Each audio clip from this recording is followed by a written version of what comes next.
Okay, tujifunze tena kuhusu dalili za fangasi sugu. Leo ni siku nyingine tena ambayo tunakuja na chaneli yetu ya Penekea Afya. Tutajifunza vitu vingi sana, zikiwemo dalili ya fangasi sugu. Okay. Leo tunaenda kuzungumzia hiyo mada nzuri sana na muhimu kuhusu afya yako, ya mwili wako na mazingira yako. Ni dalili na madhara ya fangasi sugu. Watu wengi wamekuwa wakipata fangasi na kudhani kwamba ni tatizo la kawaida, lakini wakati mwingine fangasi wanaweza kuwa sugu kiasi kwamba matibabu ya kawaida hayafanyi kazi tena na hayawezi kusaidia. Pia unatakiwa upate dawa kali ambayo itaendana na changamoto yako na muda ambao utakuwa unaweza kuitumia hiyo dawa. Lakini je, unatambuaje fangasi sugu? Fangasi sugu nimeshaifundisha hapo mwanzo kwenye video zetu, lakini pia nitawaelekeza pia na nini madhara yake yanaweza kuwa yapi ikiwa tatizo halijatibiwa mapema. Unatakiwa ujue.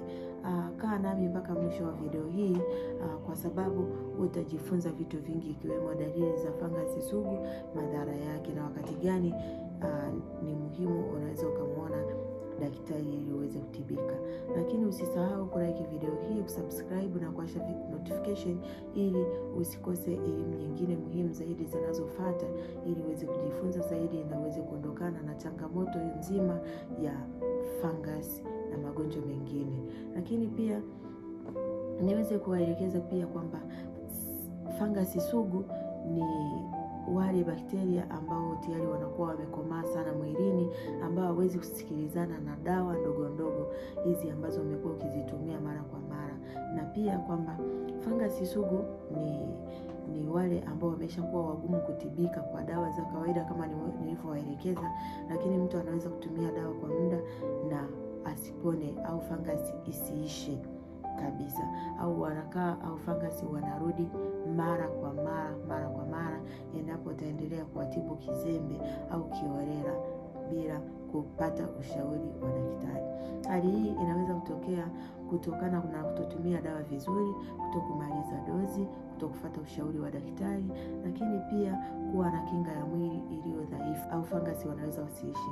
Lakini tuangalie dalili za fangasi sugu ni zipi. Dalili ya kwanza ni kuwashwa kwa muda mrefu. Ni dalili ambayo haitokwisha au haiwezi ikaisha kwa kipindi hicho bila kupata matibabu yaliyo sahihi. Lakini pia mtu anaweza kutumia dawa lakini kuwashwa kunaendelea hivyo hivyo au kunarudi tu baada ya muda mfupi wa kumaliza dawa. Kuna upele unaorudi mara kwa mara, na hii inaweza kuona kwamba upele unapona kidogo, halafu baada ya muda au siku au wiki chache unarudi tena. Na hii hali ni moja ya ishara kwamba fangasi hawajaondoka kabisa, kwamba fangasi wanakuwa wanajirudia. Lakini kuna dalili ya tatu kwamba ngozi inabadilika rangi. Wapo wengi ambao ngozi zao zimekuwa zikibadilika rangi au kufanya ngozi kuwa nyepesi kupita kawaida, na hii inaweza ikawa na madoa ngozi yako, lakini ni kubadilika kuwa na rangi mbalimbali. Au wakati mwingine unaweza kuona inabanduka, inakuwa kama imebabuka, kama umeungua. Hiyo ni fangasi sugu. Lakini wakati mwingine ngozi huanza kupasuka na kuwa na magamba, kwa hiyo kuweni makini. Lakini dalili ya nne ambayo tunaiangalia ni harufu mbaya kwenye sehemu iliyoathirika. Sehemu yoyote, iwe sehemu ya siri, iwe sehemu ya kwapa, iwe viganja, iwe mdomo, hiyo fangasi inakuwa imeshakuwa sugu zaidi. Lakini ikiwa ni sehemu ya kucha, zinaanza kuharibika, wakati mwingine zinaanza kutoka, kubanduka, ni fangasi sugu. Lakini kitu kingine tunachokuangalia kwenye kucha ni kucha kuwa nene, kubadilika rangi, lakini pia kuvunjika kwa urahisi na kucha kuanza kutoka zenyewe kama nilivyoelekeza hapo awali. Lakini pia kuna maumivu au miwasho mikali ambayo utakutana nayo sehemu yoyote ambayo una hiyo fangasi. Lakini kuna kutokupona licha ya kutumia dawa ambazo ni kawaida. Unaweza usipone haraka kama hautapata dawa ambayo ni kali pia, ambayo itakusaidia kumaliza changamoto hizi. Kitu kingine, tuangalie madhara ya fangasi sugu. Je, ukiwa na dalili za fangasi sugu utapata madhara gani?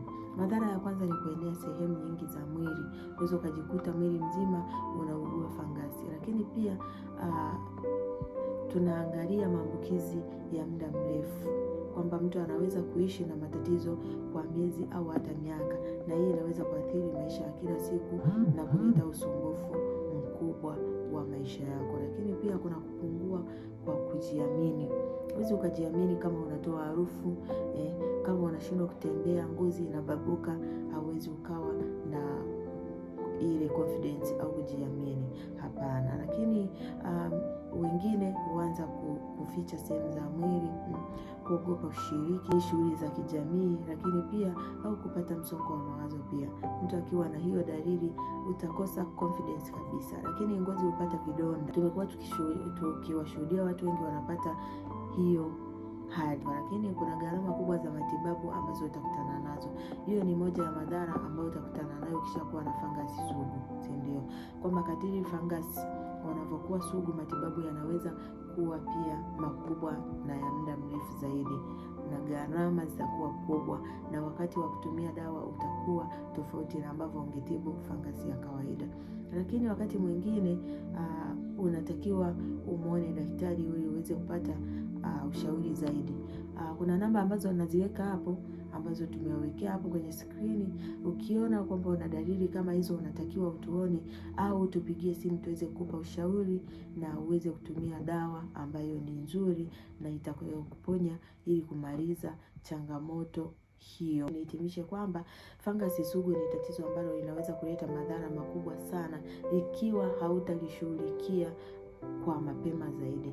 Na dalili kama kuwashwa kwa muda mrefu, upele kurudi, ngozi kubadilika, kutokupona licha ya kutumia dawa mara kwa mara, lakini pia hizo usipuuzie.